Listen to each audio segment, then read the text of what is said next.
wir versuchen eben die Energiezukunft zu gestalten und zu leben. Und nachdem sie dezentral ist, ist es unsere Pflicht und unsere Aufgabe, diese Systeme zu etablieren, zu installieren und jedem zu zeigen, der es hören oder auch nicht hören will, dass genau dieses System günstiger, effizienter und sicherer ist als das, was wir heute haben.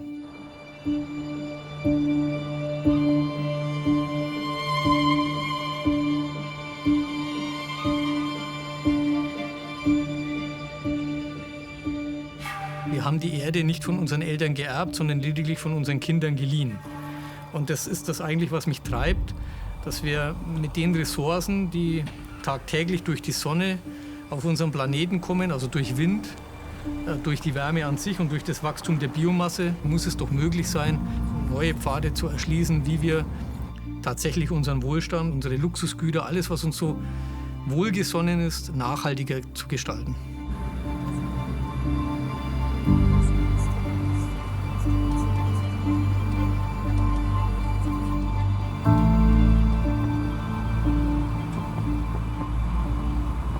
Wir waren quasi die ärmsten und die kleinsten Bauern im Dorf. Und ich bin von meinem Großvater und von meiner Mutter so erzogen worden, dass man immer nach vorne schaut. Respekt vor der Natur, aber niemals Furcht vor irgendwas. Das war bei mir drin. Wir haben immer versucht, den Hof weiterzuentwickeln. Und ja, ich denke mal, dass da letzten Endes auch ein Keim dafür gelegt wurde, darüber nachzudenken, die Energien einmal erneuerbar zu machen, aber eben auch selber herzustellen. In der Landwirtschaft musst du säen, wenn du ernten willst. Und wenn die Erntezeit ist, musst du handeln. Und wenn du die verschläfst, dann sind die Früchte kaputt. Und ich denke, das begleitet mich mein ganzes Leben. Und wenn man sich das jetzt dann so vorstellt und weiß, was der Wunsiedler Weg alles ist und was da passiert, dann ist das eigentlich die logische Fortsetzung dessen, was ich da als Kind aufgenommen habe. Und da bin ich sehr dankbar dafür. Deshalb habe ich auch mit dem Herrn Krasser mich sofort verstanden, als es um das Thema erneuerbare Energien ging. Da hat mein Herz auch von Anfang an dafür geschlagen, wo ich das gar noch nicht vielleicht technisch und so weiter so überrissen habe. Welcome to Wunsiedel, a small town on the eastern edge of Bavaria, inconspicuously located in one of the most densely wooded counties in Germany, and always in the shadow of the neighboring Wagner city of Bayreuth, if it weren't for two men and their vision for the future of energy. Der Wunsiedler Weg, Energie, das ist das Konzept, das hat der Herr Krasser eigentlich federführend entwickelt, also es ist sein Baby. Und das setzt sich halt aus vielen Schritten zusammen. Aber hauptsächlich möchte er ja damit regenerative Energien produzieren, um einfach die Umwelt auch zu schonen. Ressourcen schonen und auch für unsere Nachkommen. Und da habe ich ja so 4 Stück. Da möchte man ja natürlich, dass auch die in der Welt leben, die wenig Abgase und Schadstoffe hat einfach. Und das ist so mit seine Vision und die trägt er und die treibt er voran. Was dahinter steckt, ist im Wesentlichen, dass wir uns Gedanken machen müssen, wer denn unser Lobbyist ist. Und aus meiner Sicht darf der Lobbyist nur die Mutter Natur sein, unser Planet. Wir wollen ja eine lebenswerte Welt auch für unsere Nachkommen erhalten, was mittlerweile schon sehr schwierig ist. Und wir leben eigentlich auf Pump mit dem, was wir aus der Erde rausholen, mit zig Milliarden Jahren gespeicherten CO2. Das verblasen wir in kürzester Zeit und wir müssen sehr, sehr stark umdenken, um genau diesen Weg zu verlassen. 2001, Marco Krasser is just 27 years old when he is appointed Managing Director of Stadtwerke Wunsiedel. Whether the young engineer will ever be able to realize his vision of a sustainable energy system is uncertain, because the town was facing major problems at the time.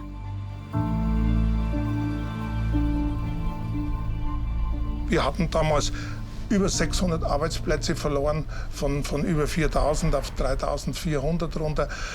Dadurch, dass Porzellanindustrie dicht gemacht hat, einfach vorbei die Zeit. Vorher schon Textilindustrie dicht gemacht hat. Knapp 15% Arbeitslosigkeit. Wir hatten schwindende Bevölkerungszahlen. Von Halbjahr zu Halbjahr sind es weniger geworden. Haben wir gesagt, wo soll das hingehen?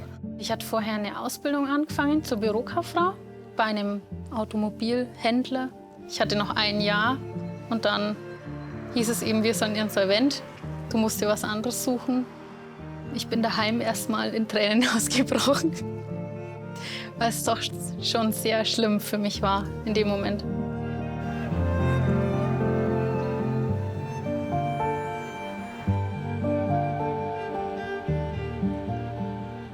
Eigentlich habe ich alles den Bach runtergehen sehen. Man weiß ja doch nicht, was man da dann macht, wenn auf einmal die Ausbildungsstelle futsch ist. Schon schwierig. What is often referred to in abstract terms as structural change has affected Wunsiedel in very concrete ways. Industries that once shaped the region have had to close their operations. Jobs were lost. Livelihoods were on the line. Time for a reorientation. Und dann habe ich gesagt, Leute, wir müssen eins machen, wir gehen in Klausur. Ich lade euch am Wochenende zu mir ein. Ihr müsst mindestens einen Tag kommen und wir setzen uns zusammen. Und zwar sind wir hier, genau hier zusammengesessen. Und dann diskutieren wir, ich bereite das vor und wir diskutieren diese Möglichkeiten durch.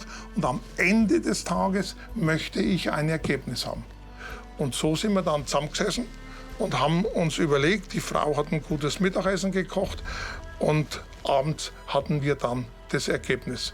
Und das Ergebnis war dann einfach so, dass wir gesagt haben, wir lassen das nicht drüber laufen, wir wehren uns dagegen, wir investieren in die Attraktivität der Stadt. Und wir versuchen das aber nicht jetzt mit irgendwelchen Hilfen von irgendwoher, sondern wir schaffen das aus eigener Kraft. Und haben uns dafür entschieden, von der Stadt aus in Infrastruktur zu investieren. Klar, dass der Energiebereich hier den Hauptteil ausmacht, den Hauptanteil. Aber es war auch klar, dass es nicht nur um die Energie gehen kann, sondern dass es um die Stadt insgesamt gehen muss. Sprich Schule, sprich Luisenburg-Theater, sprich Hochwasserschutz. Wir haben uns dafür entschieden, Unternehmen zu gründen, die sich mit Infrastruktur beschäftigen. Wir haben uns entschieden, Unternehmen zu gründen, das sich mit Sanierung von Innenstadthäusern, mit Neubau von Wohnungen, mit Sanierung von Wohnungen beschäftigt.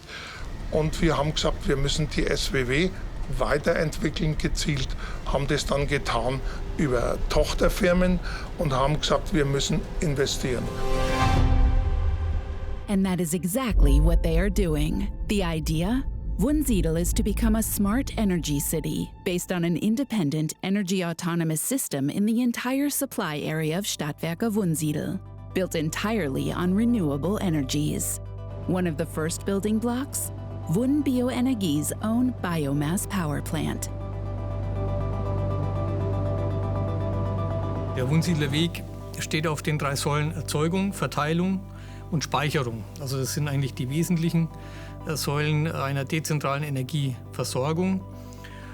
Bei der Erzeugung, gut, da ist etabliert, Photovoltaikanlagen gibt es überall, Windenergieanlagen auch, also die sind installiert.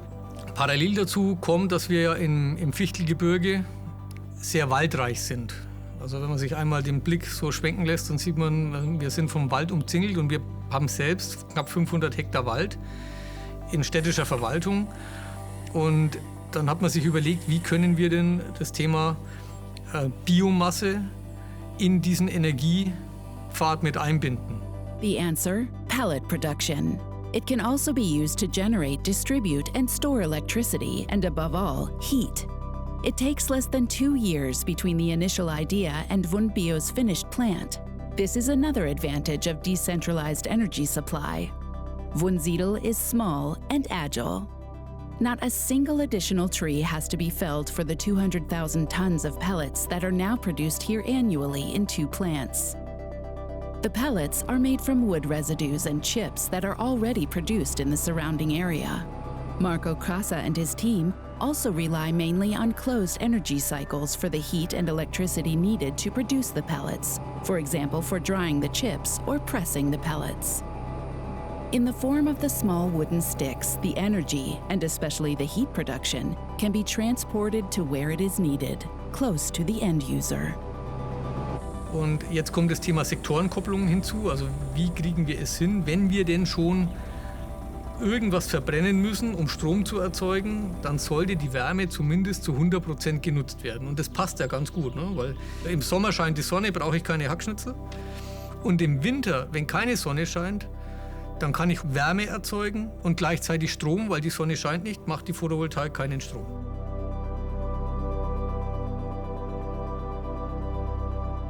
The networking of different energy sources is crucial to the success of the Wunsiedel path.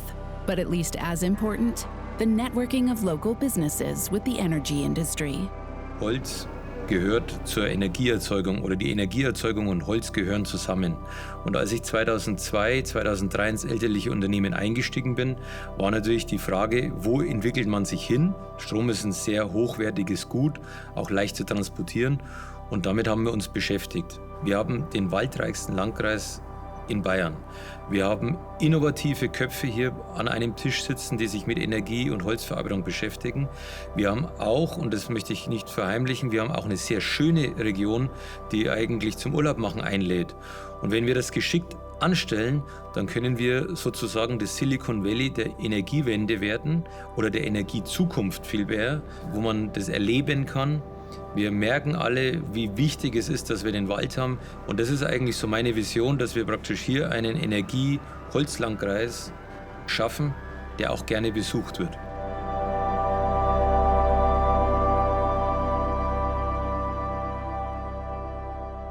Eine erste Prüfung damals auf dem Weg war, kann man jetzt schon sagen, das war der Bau der Wun-Bioenergie.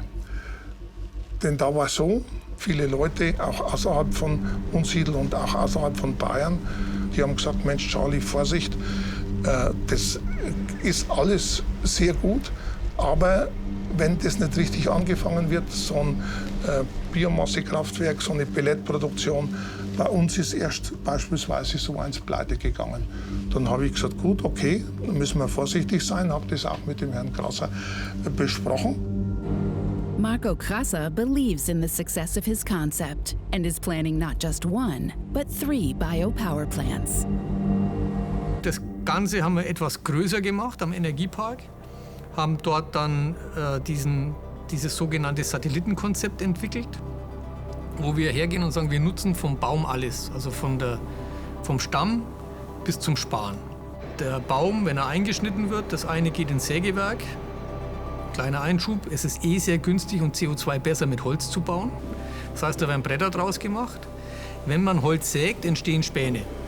Diese Späne nehmen wir und trocknen diese mit der Wärme, die bei der Stromproduktion entsteht. Somit ist gewährleistet, dass die Wärme auch dann genutzt wird, wenn sie benötigt wird. Denn eine ORC-Turbine und so ein Kraftwerk lebt davon, dass es 8760 Stunden produziert.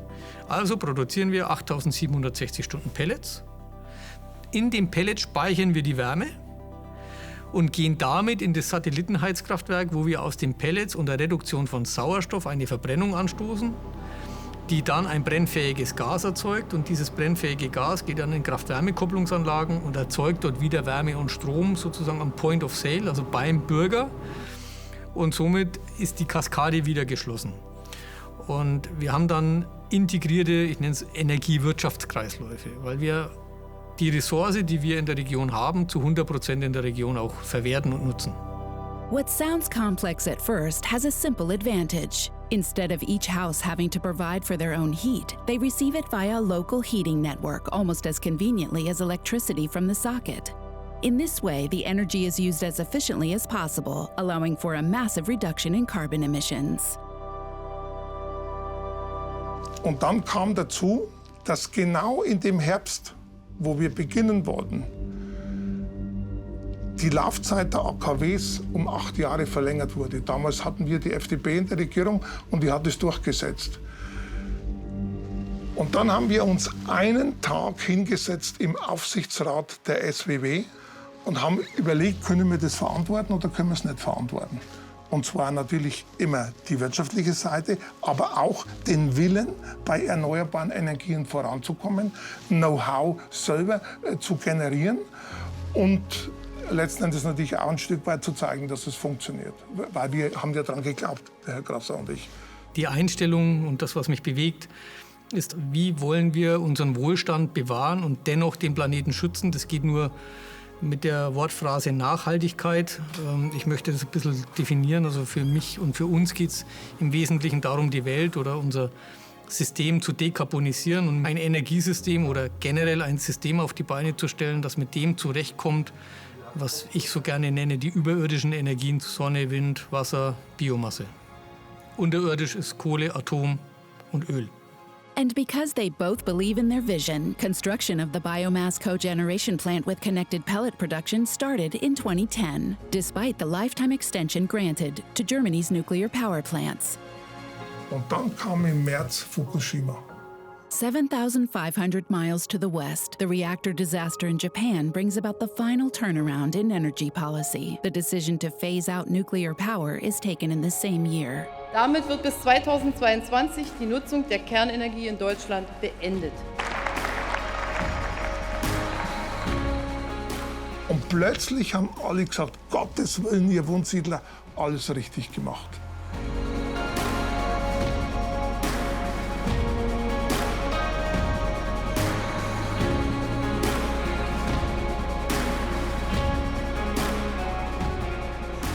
Umweltschonend geht nur erneuerbar.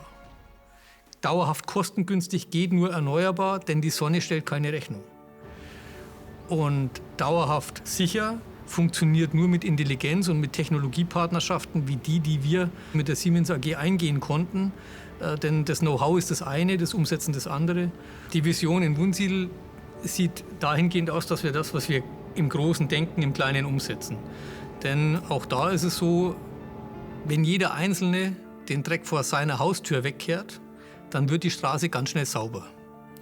Und genauso agieren wir. Wir versuchen eben die Energiezukunft zu gestalten und zu leben. Und nachdem sie dezentral ist, also Windenergieanlagen werden dezentral errichtet, Photovoltaikanlagen eigentlich auf jedem Gebäude, ist es unsere Pflicht und unsere Aufgabe, diese Systeme zu etablieren, zu installieren und jedem zu zeigen, der es hören oder auch nicht hören will, dass genau dieses System günstiger, effizienter und sicherer ist als das, was wir heute haben. Und das geschieht im Einklang mit dem Artikel 83 der Bayerischen Verfassung, dem wir ja als kommunales Unternehmen unterworfen sind, eine dauerhaft kostengünstige, sichere und umweltschonende Energieversorgung auf die Beine zu stellen. With economic success comes broad acceptance by the local community. Ich denke, dass da insgesamt eine Zufriedenheit da ist. Gerade weil diese Region ja auch strukturell starke Probleme hat. Und dann ist es natürlich schon gut. Es gibt auch Arbeitsplätze. Wunsiedel hat sich da als Vorreiter entwickelt mit Holzindustrie und mit Elektroindustrie. Und ich bin darauf stolz. Ich persönlich bin sehr stolz darauf. Ja. Weil es halt auch einfach irgendwo ein Vorzeigeprojekt ist, beziehungsweise auch die Region publik macht, bekannt macht und nicht nur immer Negativschlagzeilen von uns zu hören, sondern auch mal positive. Da bin ich voll dafür, dass die Leute da quasi dann partizipieren und auch quasi eben auch an den Gewinnen dann beteiligt sind. Wir sind zum Beispiel an die Nahwärme in Schönbrunn angeschlossen. Dann bin ich beteiligt an Windrädern. Dann habe ich meine ganzen Internetverbindungen, WLAN etc. bei den Stadtwerken in Wunsiedel. Ich beziehe dort meinen Strom. Also man sieht, dass ich mit diesem Weg schon sehr einverstanden bin. Die Bürger spüren ganz deutlich, dass es in der Region wieder aufwärts geht. Wir haben lange Jahre natürlich Schwierigkeiten gehabt mit Arbeitsplätzen durch den Rückgang auch der Industrie hier in der gesamten Region. Und die Bürger spüren jetzt, es kommen wieder Menschen, es gibt wieder Zuzug. Wir haben eine ganz hohe Nachfrage nach Wohnungen. Ich muss dazu sagen, dass wir in diesem Jahr, als sich die Lena beworben hat, in dem Sinne keinen Azubi, keinen neuen Azubi, zumindest im kaufmännischen Bereich, eingestellt hatten. Und ja, ihre Bewerbungsunterlagen einfach gut waren. War gut so, wie es ist. Hat so sollen sein. Und dann ist es halt einfach so zusammengewachsen. Und das hat mich in meiner damaligen Situation einfach sehr entlastet. Wenn bei mir privat irgendwas ist mit meiner jüngsten Tochter, dann muss ich mich jetzt nicht verrückt machen, sondern dann kann ich mich auch mal um die kümmern. Und ich habe jemanden da, der halt mich auch vertritt. Ich glaube, dass die Stadt Wunsiedel in den vergangenen 10, 20 Jahren die ganz wichtige Aufgabe hatte, Marco Grasser mit seiner SWW und mit unserer SWW den Weg insofern zu ebnen, als sehr viel Überzeugungsarbeit einfach zu leisten war gegenüber den Menschen, gegenüber den Bürgern, regional wie überregional, und zu zeigen, dass Energie auch dezentral gestaltet werden kann und dass kommunale Energieversorgung auch dezentral funktionieren kann. Die Bürger haben das in Wunsiedel verinnerlicht und leben ihren Wunsiedler-Weg. Und das ist überall in der Stadt zu spüren. The flexibility that Marco Grasser has prescribed for Wunsiedel's power grid is also something he embraces himself in his working life. Ich hatte damals meine jüngste Tochter bekommen. Die war noch kein Jahr alt, die war vielleicht 8 Monate alt. Und da hat mich also der Herr Grasser einfach sehr unterstützt, sonst wäre das nicht möglich gewesen. Es war schon manchmal einfach vom Organisatorischen her für mich oftmals schon knifflig, dass man dann so mit einem kleinen Baby, also mit einem Säugling und dann mit der teilweisen Berufstätigkeit dann so die ganzen Aufgaben bewältigt. Ich denke da ehrlich gesagt nicht jetzt so viel drüber nach. Wie mache ich das jetzt und wie organisiere ich das jetzt? Ich bin da eher so, ich mache es halt einfach. Und irgendwie, wenn halt ein Problem kommt, dann lösen wir das. Durch den Marco Grasser ist es mir ja möglich geworden, dass ich wirklich von den Arbeitszeiten da sehr flexibel sein kann, von den Tagen. Dass, wenn es halt auch mal mit der Kinderbetreuung schwierig war, dass die Theresa auch mal mit dabei war im Büro. Und ich kann mich noch an eine Situation erinnern. Ich habe was eingegeben am PC, es war was Wichtiges und er saß da und hat eben die Babyschale geschaukelt. Und das hat wirklich sehr gut funktioniert. Da hat er mir alle Flexibilität eingeräumt, die es nur geht. Ja.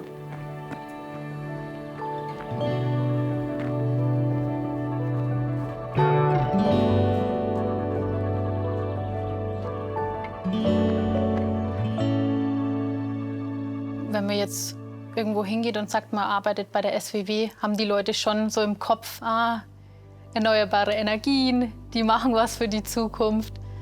Das ist den meisten Leuten schon ein Begriff, ja. Und ich denke auch, dass das schon was ist, was die Bevölkerung wahrnimmt. Zum Beispiel, dass wir jetzt diese vielen E-Zapfsäulen außen auf dem Parkplatz haben. Oder manche beteiligen sich ja auch, zum Beispiel bei den Windkraftanlagen. Also das sind halt so kleine Puzzleteilchen, wo man dann halt doch was dazu beiträgt. Und das ist so auch der Bereich, den ich im Wunsiedler Weg mit dem Herrn Grasser einbringen kann. Wir sind zusammengekommen über eine Studienreise und haben eben festgestellt, dass unsere Konzepte, mein Konzept für Weißenstadt, sein Konzept in Wunsiedel sehr gut zusammenpassen und haben da 2008 den Nukleus, unseren ersten Schritt, die Wunbio-Energie gegründet. Und darum, um diese Wunbio-Energie, sind im Energiepark in den letzten 12 Jahren inzwischen fast 100 Millionen Euro Investitionen entstanden.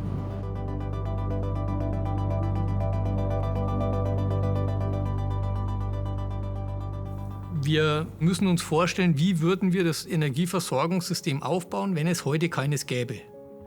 Und dann würden wir jedes Gebäude zum Kraftwerk machen. Nicht nur eine PV-Anlage aufs Dach klatschen und dann am Ende des Tages sagen, naja, speis mal ein, wenn du gerade Lust hast. Nein, das ist der falsche Weg. Wir sehen das so, eine PV-Anlage auf dem Dach eines großen Einfamilienhauses muss für die Versorgung der Gesamtheit dienen. Wenn es dann tatsächlich zum Störfall kommt im Netz, dann hat derjenige den Vorteil genug, weil er in der Zeit dann notfallversorgt ist mit seinem eigenen kleinen Kraftwerk. Und das ist die Philosophie, die wir auch im gesamten Netzgebiet tragen. Also Wunsiedel will nicht autark werden, das ist nicht das Ziel. Wir wollen aber die Fähigkeit haben, autark zu sein im Notfall. Und das ist wiederum die Sicherheit für die Bürger, egal was passiert. Die Energie ist auch im Katastrophenfall gesichert. Das ist unser Job und den wollen wir erfüllen. Ja, wohin du auch kommst und über den Wunsiedlerweg, über diese dezentrale Energieversorgung und diese regenerativen Energien sprichst, stößt du auf Begeisterung bei den Bürgern. Und die Unternehmen, die in Wunsiedel im Energiepark angesiedelt sind, die arbeiten transparent und die zeigen unseren Bürgerinnen und Bürgern mit offenen Türen, wie sie funktionieren und schaffen Begeisterung, wie dezentrale Energieversorgung, wie die Energiezukunft aussieht und damit auch letztlich Akzeptanz und Respekt für diese Leistungen. Die Firma Gelo, der Herr Küsper, die sind damit involviert, vor allen Dingen halt auch in der Bioenergie. Bayernwerk, die sind noch mit beteiligt und die ZDF. ZDF, genau, für die Windkraftanlagen. Solarpark ist ja für die Bürger mit Bürgerbeteiligungen und Siemens in einigen Projekten. Ja, die sind schon mit dabei. Ja, mit diesem großen Speicher, der dann auch schwarzstartfähig ist. Der dann praktisch, wenn alles dunkel ist, dann kann der praktisch wieder hochfahren und kann uns Strom geben, also Energie. Was überall dieses oder die Klammer bildet, das sind ja alles Einzelkraftwerke, die derzeit standalone funktionieren. Was uns ja aber ganz wichtig ist, ist, dass die Teile miteinander kommunizieren müssen. Also intelligente Vernetzung mit dem Thema Mainz 4. Kurz- und Langzeitspeicher mit dem Thema Lithium-Ionen-Speicher, mit dem Thema Wasserstoff, jetzt just in time, mit den Themen intelligente Verteilnetze, also Verteilnetz 4.0, mit den komplexen Themen Zukunftskraftwerke. Also wie schaffen wir es, fluktuierende Energieerzeugungsanlagen, die getrieben sind von Wind und Sonne, die man nicht so einfach anschmeißen kann. Wie kriegen wir die steuerbar? Und die zusammenzubringen und zusammenwirken zu lassen, das ist die spannende Aufgabe. A task for which grids have to be completely rethought. In the past, there was a central energy source that supplied energy uniformly and continuously. Today in Wunsiedel, virtually all consumers and energy suppliers are constantly exchanging information and coordinating supply and demand. This happens every second and is completely automated. Die Zusammenarbeit mit dem Herrn Grasser, die war über die gesamte Zeit sehr gut. Am Anfang haben wir ein kleines bisschen gebraucht, bis wir uns aneinander gewöhnt haben. Hat mal eine Stadtratssitzung gegeben, da hat er uns vorlamentiert, was gesetzlich alles schwierig ist und wie gesetzlich die Arbeit eingedämmt wird. Und dann habe ich ihm gesagt, Herr Grasser, wir wollen nicht hören, wir wollen jetzt Sie sollen nicht Greiner, sondern Sie sollen uns erklären, wie das nach vorne gehen kann, wie das vorwärts geht, wie wir die Möglichkeiten nutzen, die in den Stadtwerken stecken. Und das sind doch ganz viele. Und wenn man dabei halt dann mal was ausgeben muss, dann geben wir was aus. Wenn das vernünftig überlegt ist, dann wird doch auch was. Das erste große Projekt des Wunsiedlerweges ist heute ein ganz, ganz kleines. Das war die erste Bürger-Photovoltaikanlage in 2004, geplant in 2001. Man muss sich vorstellen, damals wollte uns eine Bank kein Geld geben, um eine Photovoltaikanlage zu finanzieren. Wir haben dann die Bürger mobilisiert, haben eine Kommanditgesellschaft gegründet und haben sage und schreibe eine 80 kW Peak-Anlage, heute lacht man drüber, auf das Gebäude der SWW gebaut. Die wirft heute noch 7% Verzinsung ab und haben damit den Weg geöffnet in die Photovoltaik und in die erneuerbaren Energien.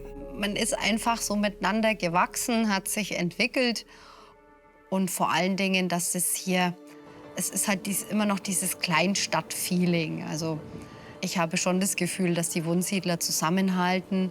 Auch als Nicht-Wunsiedler fühle ich mich trotzdem heimisch. Wurde in die Familie mit aufgenommen und dann fühlt man sich schon wohl.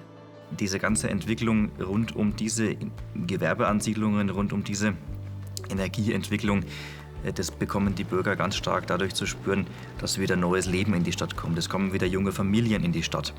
Und die dezentrale Energieversorgung hat für die Bürger aber auch im eigenen Geldbeutel natürlich eine ganz direkte Auswirkung. Sie haben eine Verlässlichkeit vor Ort ist die Daseinsvorsorge auch einfach gesichert und es ist auch zu verlässlichen Preisen gesichert. Und ich habe auch als Bürger die Möglichkeit, mitzugestalten und mit dabei zu sein in dieser dezentralen Energieversorgung. Ich kann als Bürger sowieso mit meinen Stadtwerken, mit meinen eigenen Unternehmen vor Ort Energie gestalten. Und das ist, glaube ich, nicht schon direkte und sehr positive Auswirkungen direkt auf unsere Bürger. Die finden das gut, weil man ohne schlechtes Gewissen einfach die Steckdose oder den Lichtschalter betätigen kann und weiß, das sind jetzt erneuerbare Energien und ich schade damit nicht der Umwelt, sondern spare CO2. Gut, Gegner hat man immer, aber zu 99% sind die Leute da positiv beeinflusst. Die Investitionen in der SWW, die sind gewaltig, aber die Geschäftsmodelle sind stabil. Und damit läuft das alles wirtschaftlich in guten Bahnen. Und dazu kommt, dass wir ja bei all den Dingen Know-how gewonnen haben, dass wir auf Wunsiedel aufmerksam machen konnten, dass Arbeitsplätze entstanden sind, dass Steuerkraft entstanden ist. Es sind ja nicht nur die Arbeitsplätze, die in den Tochterunternehmen und die Steuerkraft, die da entstanden ist, sondern die Investitionen, das muss man ja auch mal sagen, die finden ja in hohem Maße mit Leuten statt hier aus der Region. Und da ist praktisch genau das, was man haben will, Wertschöpfung in der Region halten. Und der Wunsiedler Weg ist noch nicht zu Ende, denn es sind ja jetzt Ansiedlungen im Gange. Es hat sich die Wunpellet angesiedelt mit 15 Millionen. Es siedelt sich jetzt ein Sägewerk an und die Krönung wird natürlich dann die Wun H2. Hydrogen, another milestone of the Wunsiedel path. Not only because, as a green raw material, it helps to make mobility, refineries, metallurgy, steel production, the chemical industry, and chip manufacturing carbon neutral. But also because, like wood pellets, it can help ease grid bottlenecks and provide flexibility for the power grid. The byproducts of hydrogen production, oxygen and waste heat, are of course also integrated into the Wunsiedel energy cycle.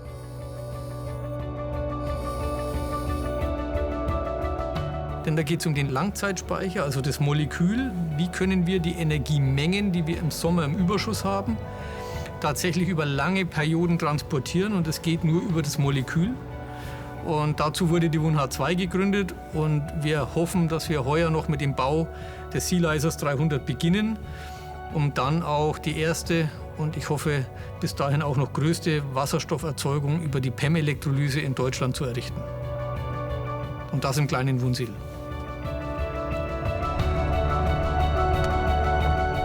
Also ich denke mal, letztendlich sind diese Dinge, die mir da in meiner Kindheit widerfahren sind, die sind, denke ich, elementar gewesen für mein ganzes späteres Leben.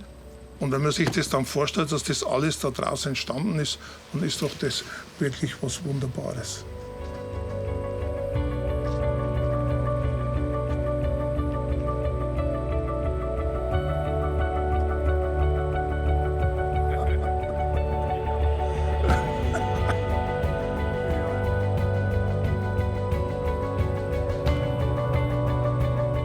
Ich würde jetzt nicht woanders wohnen wollen.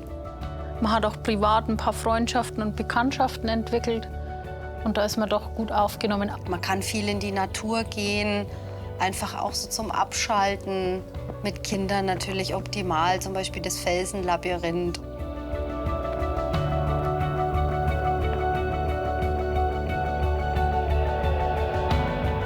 Ich finde schon, dass die Wunsiedler sehr kontaktfreudig sind und kommunikativ. Wir machen auch viel privat, haben dieselbe Einstellung, was Arbeit und Privatvergnügen betrifft. Also wir sind uns da sehr ähnlich. Gehen wir gemeinsam den Wunsiedler Weg. Das machen wir. Today, there are similar projects to Wunsiedel in Germany and around the world, and many more in the future. Cities and regions taking their energy supply into their own hands, with a decentralized approach, using natural, renewable resources, creating added value locally, and helping to protect the environment. Wunsiedel, the energy blueprint for the world.